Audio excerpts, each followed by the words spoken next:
reciting the Pledge of Allegiance. I pledge allegiance to the flag of the United States of America and to the republic for which it stands, one nation, under God, indivisible, with liberty and justice for all.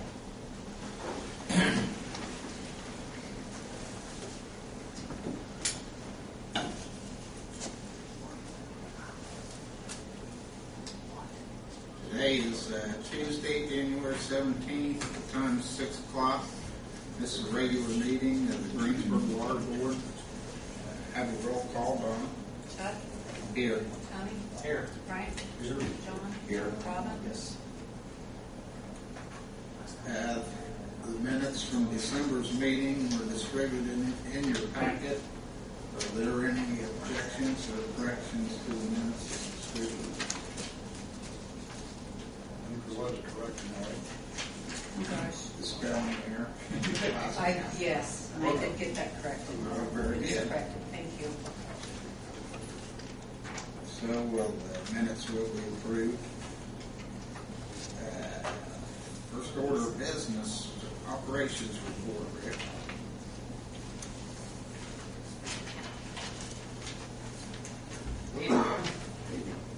Have any questions? Take that one. I don't have no idea. Over here. This pretty much shows you what we've done last year. Two of the bigger jobs that we did, we replaced two mains last year, Bryant Street and Nightingale.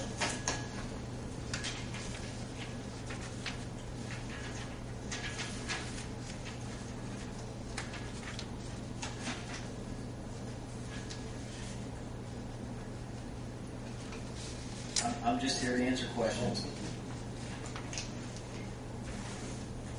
Anything stand out on the report to you from 2010 versus 2011? No, not really. It seems like every year we're kind of, I think, with getting mains replaced and service lines repaired and replaced, and I think we're showing that we're doing what we're supposed to be doing to our infrastructure, and that's, upgrading periodically.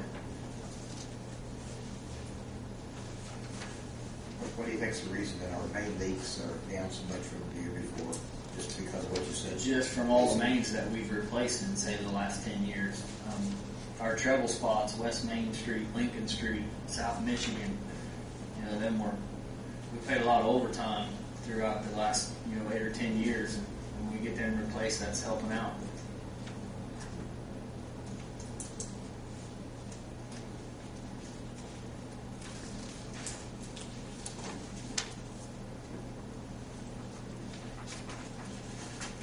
Water pump about the same last year. It's about the same.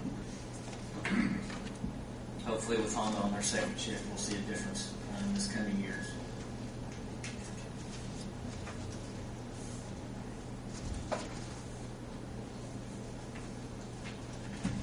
Pretty weird. Looks good. Good.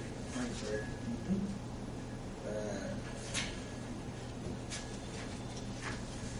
Phase 2 of the WHPP. That's our wellhead protection plan, which was started about 15 years ago. Believe it or not. We're just now coming up on our phase 2, which is, you have the letter, everything that we have to do. Originally, H&TV put that together for us, and I believe the final was approved 7 or 8 years ago on phase 1. Well, it's time for the phase 2 now. So I just wanted to give you the cover letter that I received. We have to have it turned in by February of 2013. We have to go, from my understanding, we have to go redo the delineated area, possible contamination sites, just update everything that we got. So I have H&TV, and I have another company that's going to give me a price on completing our phase 2 wellhead protection plan. So I just wanted you to make you aware of what's coming down the line. What if you don't? Well, I try to stay in compliance because they can make it really, really rough on me. Us, yes. And if we get turned into enforcements and we can get fined, and that's not good. I can lose my license, and that wouldn't make me happy. Us either. Pardon? Us either. Doesn't make us happy either. That's right.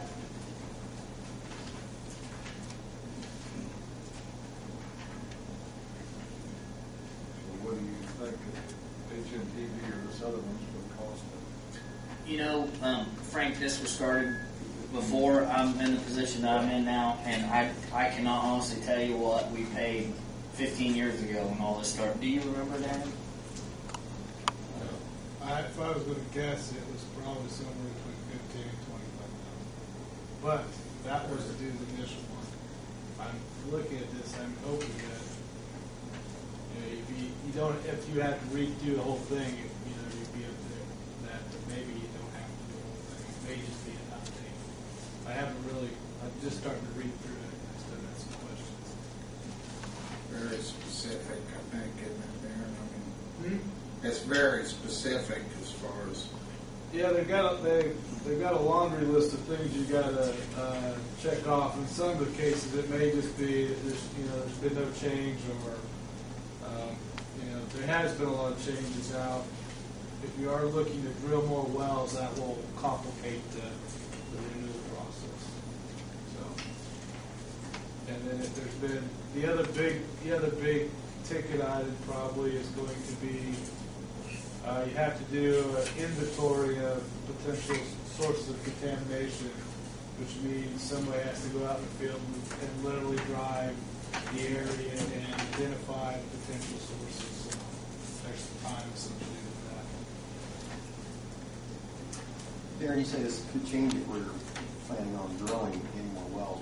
What if we do? What if we decide 6 months from now, or how would that impact us? Well, it impacts your wellhead protection area. What it is, it's an area of influence that your well, when you drill a well, you have what they call a cone of influence, is where it draws down the groundwater, and that's projected up to the surface as the area of protection that you want to protect. You don't want anything in that area that would potentially contaminate your well. Well, if you put another well, your area gradually will get bigger. So that's where it impacts it. Or especially in your case, some communities that have sandy gravel type wells have what they call well fields, where all their wells are within a very small footprint.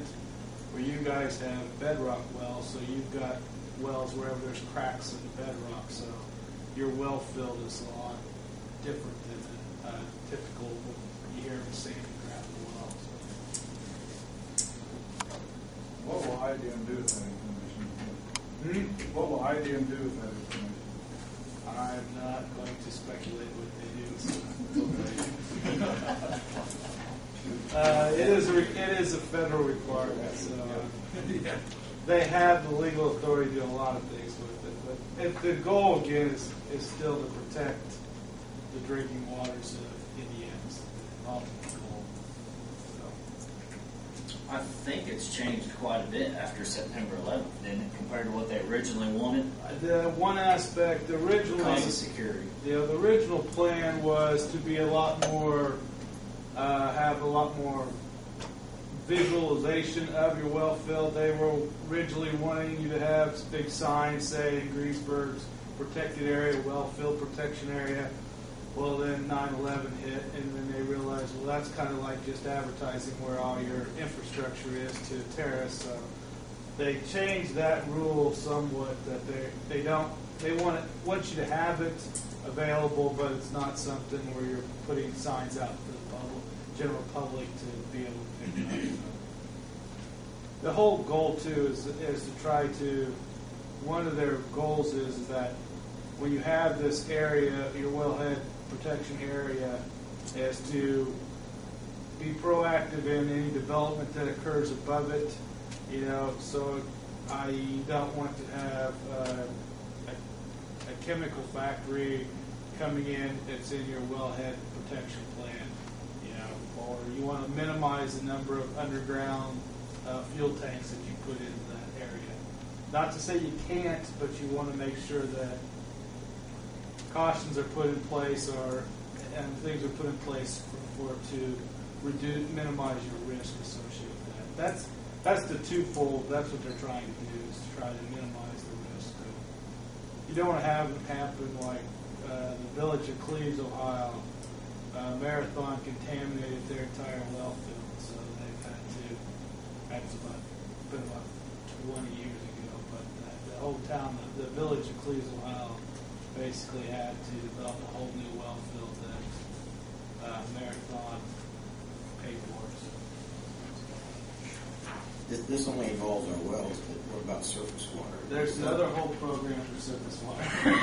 Good, so, Same basic concept, but it's a little different because that is a lot harder to control because surface water's coming from a long distance away. So. But there is a similar program for surface water. That's the LTESWTE. It really is something like that. Long-term enhanced surface water treatment after something. You get through the plane for that every so often. Yes, and there's getting ready to be a stage 2 on that too. You're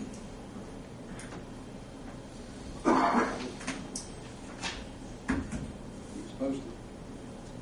That's all I have. I don't need to purchase anything, or not this month anyways. I can give you an update a little bit on what we've been working on here lately. One, we did receive the survey 4 to 6 weeks ago, probably just guessing around there on the water line. That's going to connect the 12-inch on Freeland to the 12-inch on 421 or North Michigan, which will be a second feed to the Honda water line. I have 2 easements I need to secure. One I have secured, the other one I need to talk to, get that taken care of. We're looking at, right now I have 8 different sites for test wells. I've made 1 contact and have permission to do that. The only stipulation is it has to be frozen and it's not looking too good. Anytime in the near future, which is alright with me, I guess. It's January. And I'm in the process right now of going through an energy audit that Gary Murray had set up for us. They have already come over come down last week and looked at our buildings, all of our buildings. We started today, went around, looked at all of our pumps, got readings off of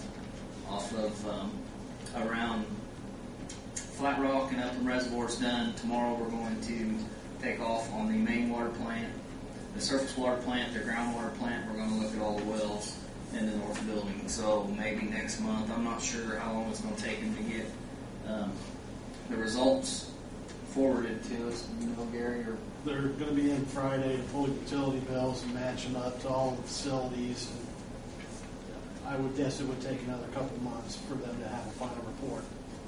But we got a grant to do a citywide energy audit on all our facilities. So good. So that's just some of the stuff we've been working on, and we're still marching forward. You got any response at all on the letters that were sent out about a month ago? We didn't, John, if you remember last month, I was going to wait until February or March because I really didn't want to mess around in February or March I was with the thinking it meters. was time for you to get them checked. Yeah, it is time, but I'm still probably the end of next month is when I'll actually get them in the mill. And I believe I changed it from 60 to 90 days is what I'm going to give them to get the results to me. Very good. Anything else for Rick? We have a visit recently to anything with that committee to update us on anybody? Or I did receive an email today, and we got a webinar that's coming up. Webinar possibly on the 24th from 10 to 12, and that'll be for Badger. And then there's a field trip. It was confirmed late this afternoon. I'm sorry. what day is that field trip? 23rd? The 23rd is a Monday, I believe. And that will be to. I didn't print out that. I didn't. I haven't checked my email. I guess Going 'cause north, that's it. Illinois. It's like a 3.5-hour drive. They have 100 meters installed. We're working on installation of 1,800. The same type of system here, and that is for Mueller. And it'll be a day trip. And then we have utility supplies. Spoken to Gary, Murray, and myself, and they're wanting to give us a proposal as well. Can you think of anything else, Gary? What's happening? It's about trying to move forward and try to get done by March, so we can start moving in April.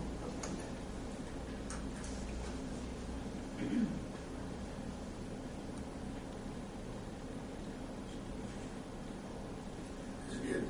That's all I have for you. That's all I have. Thank you.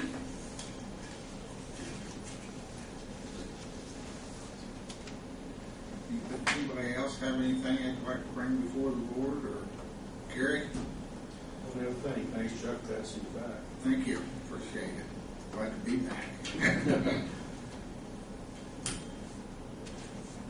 Anybody has anything else to say?